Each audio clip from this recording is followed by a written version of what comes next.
Making 2000s R&B is easy, and it all starts with drums, kick and a snare. You're going to need that trademark skip like this. Add hats and watch the bounce come to life. Now atmosphere is key. Let's put in some forest sounds or something like that, an airport. And vocal chops for that little extra ear candy. Add a simple melody on guitar, that Neptune sound from an iconic synth like the Chord Triton.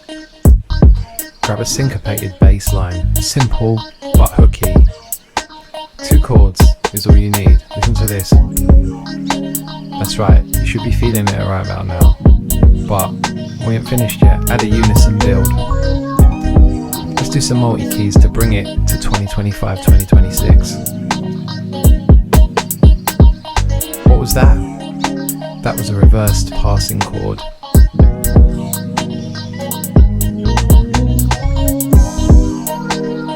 Let's add another sound. Keep the listener interested. We're nearly there. Strings, balance, restraint, intention, all the things I love to talk about, go on all the time about, but just listen to the perfect synergy. Take something away, use the silence.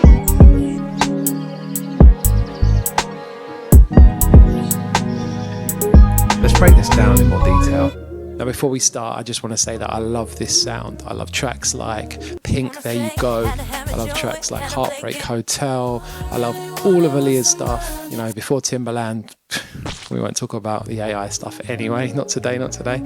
Anyway, I'm B-Sticks. I'm your friendly neighborhood producer, and I'm going to help you on your journey, whatever stage you're at. Please hit me up on Instagram, B-Sticks Production, ask me anything, or you can get into a one-to-one with me if you want. And copy-free mini kit, the link is in the description. I don't want to keep rambling, so without further ado, let's get into it. 2000s R&B, go grab a playlist on Spotify. You know, check out Dark Child. You want to listen to songs like Say My Name, Destiny's Child, 3LW, B2K, artists like that on that kind of late 90s and sort of early 2000s kind of feel. The drums, the bounce is so distinctive, and you're hearing it a lot now, like artists like Brent Fires and Deep Hats kind of brought that similar kind of bounce, and you're hearing it come through a lot of contemporary current music. So it's really good to kind of having a good idea of how to at least get in the ballpark of this sound in your own production toolkit. As I always say, knowledge is power, right? Now I'm going to take you through like each element as I built this to try and like recreate my mindset when I put this together. And as I said, first of all, I kind of listened to some tracks from this era, put myself into that genre. What did I notice straight off the bat? Simplicity again, just a couple of sounds doing all the heavy lifting. Remember, if there's going to be vocals, if there's going to be an artist, or even if you're just making samples, like space is always key. You want to, this may be the most important thing that you're going to hear.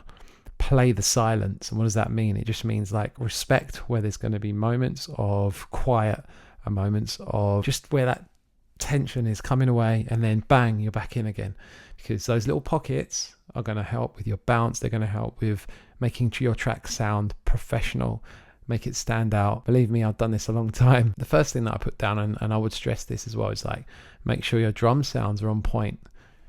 I have a couple of sounds that I use almost all the time, good quality, and again, like, kit wise, people keep asking me, make a kit, but honestly, I'm not going to do it because, or at least not for now, because I think there's so many good kits out there, and a lot of people do just rehash the same old sounds. So I have a short punchy kick, which is the fundamental, like my point of reference. When I'm mixing, I always balance to my kick. I'm just going to solo actually the kick and the snare together, so you get an idea of like that bounce. I know you saw it at the beginning, but like that was very brief. Check this out. Fundamentally, the end of like every 4 bars, I'm doing a sort of a skippy, bouncy feel. You just kind of got to do trial and error to get this, but most times it's like got a kind of Afrobeat almost feel to it, just in one bar. We could kind of see it as like maybe going double time. For me, the thing that holds these bounces together is the hats. It really comes to life when you add in like, and again, I've gone for like quite a skippy hat pattern. Another thing I've done is I've sort of slightly moved some of my drums off the grid, so they're not quantized. Back in like the late 90s, early 2000s, most of these would have been programmed like on an MPC drum machine, and the quantize was not like rigid as like the DAWs are today. So you can try and bring a little bit of that into your drum program and your production. So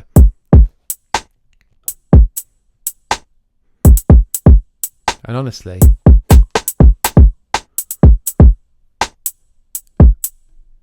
so that was giving me a good feel. Now I was like, I'm not finished there. Let me add some sounds in. That add to the bounce, but kind of have a little bit more like kind of interesting texture to them. I'm always thinking textures, you know, if you see my stuff before. So I added this little, we got that. That's pretty self-explanatory. A quick, sharp, percussive vocal sound that I know Timbaland used to. I could have done that, you know. I didn't on this occasion, but I have done before. And you know, I encourage you to try that as well. And I just grabbed the forest floor, but what I did with it was kind of cool because I just gave it like a little bit of that bounce. Look, what I'll show you is without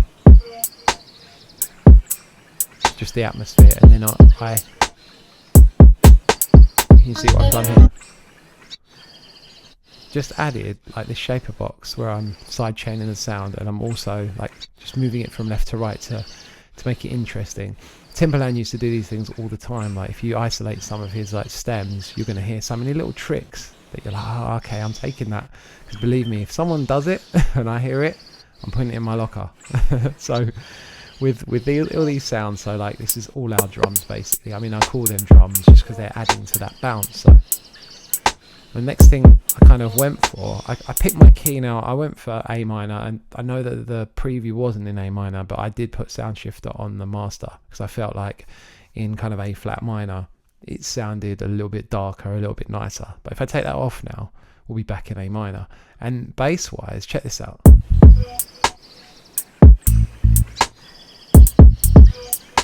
I went for a sound from the Triton again. I tried to use a lot of Triton sounds in this because again it was of that time. And the cool thing I want you to sort of pay attention to is the interplay between the bass and the drums.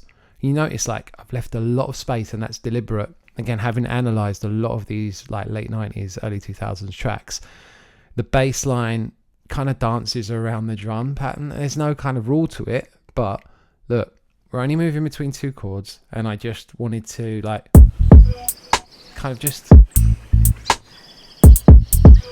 you know, space.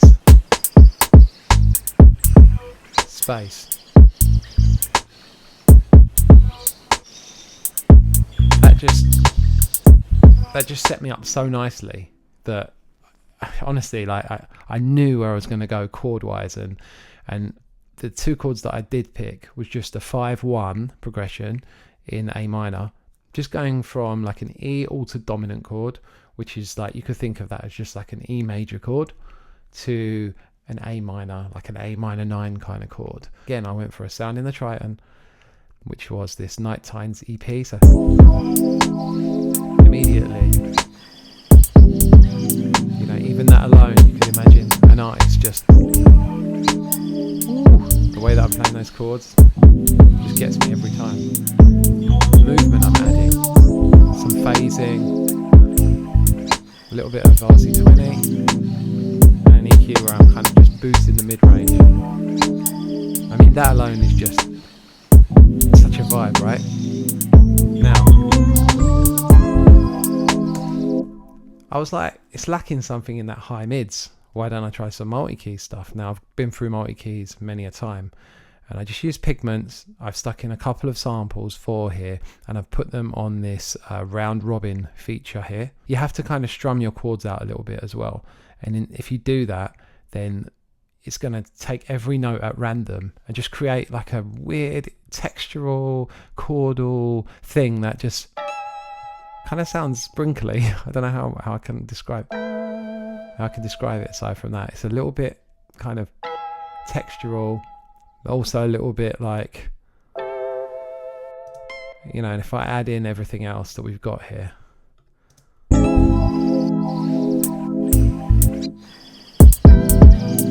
know, just giving me that feeling like you got that face. Now, what came next? So, little motif. I love motifs. It was a massive part of 2000s R&B and 90s as well, and even up till now, K1 uses it, Kalani uses it. Like, it is one of those just techniques that it just works, and I just went for this like repetitive melody on this vintage Strat sound. And try it. Da, da, da, da, da, da, da, da. Just like 2 or 3 notes. Can you hear the simplicity here that's going on? It's simple, but every sound has its place, right? And every sound is kind of adding something in a way. Now, there's probably my favorite part of this whole track was like a happy accident. So I wanted to use a passing chord before I went back to that E dominant or alto dominant chord, E major chord, however you want to look at it. And what I chose was the G sharp diminished chord. And you might be thinking, how does that relate to the E dominant chord? The notes that are within the G sharp diminished triad, which are a G sharp, a B and a D, are completely contained, so they're common tones with the E dominant chord, E, G sharp, B and D. And that allows the diminished chord to kind of function as a rootless E dominant chord. What does that mean? Just means without the E in it. And that creates a very strong sense of tension, which wants to pull us back into that first chord of the progression, which is that E dominant chord. And there are other reasons as well. It almost acts like a 5 chord to that new 1 chord, which would be the E7 or the E dominant chord. E7, E dominant, same thing. So there are other reasons, but I want you to think about the notes contained within, say, a chord. If you have a dominant or an alto dominant chord and it's acting as a 5, look at the 1 of that chord, which in this respect would be an A minor, and then half a step underneath that, create a diminished chord by building and stacking minor thirds on top of each other. And you can use that as a passing chord to both your 1 chord or your 5 chord. Thank me later. And the next things that I added to this were just things to, you know, just keep the interest. So I did like this string sound 8 bars in, just these chamber strings, just rearranging the notes that are in the chords. You can see it here. If I solo it out for you, nothing crazy there.